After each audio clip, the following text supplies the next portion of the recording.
Hello, good day everyone. I am Dustin Mikel M Diputado from Section Hotel, here to discuss to you the Treaty of Versailles and how this treaty of help the shaping of international system and the ongoing impact on the modern politics.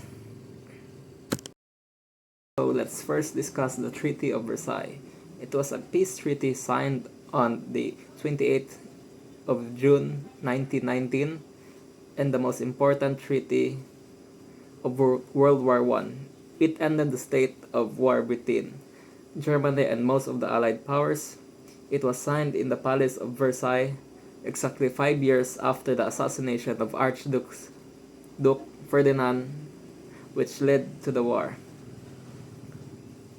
This treaty required Germany to disarm, make territorial concessions, extradite alleged war criminals, agree to Kaiser Wilhelm being put on trial, recognize the independence of states whose territory have previously been part of the German Empire, and pay reparations. The treaty was drafted in the spring of 1919 during the Paris Peace Conference.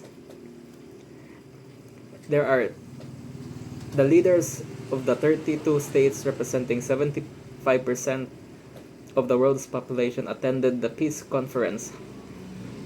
However, the negotiations would be dominated by the Big Four of Allied powers.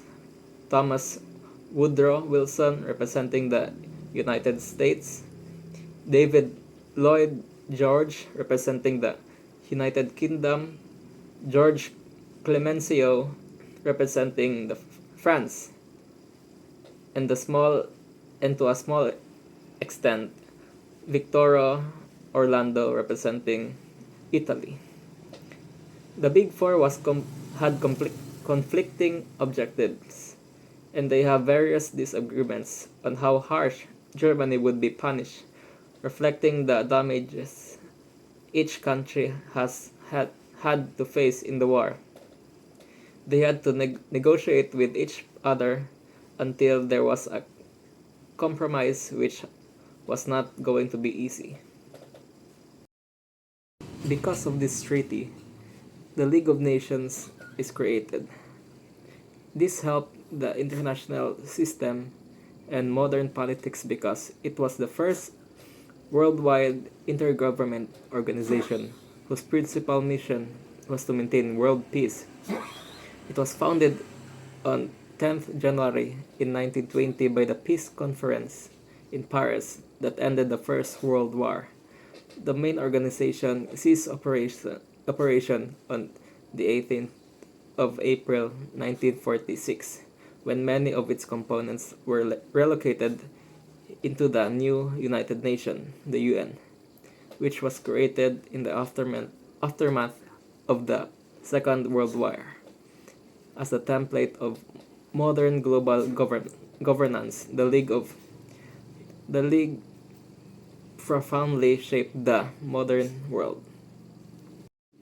The League's primary goal were stated in the eponymous covenant that include preventing wars, which collective security and disarmament, and setting international dispute through negotiation and arbitration. In other concerns, including labor condition, just treatment of native inhabitants, human and drug trafficking, the arms trade, global health, prisoners of war, and protection of minorities in Europe.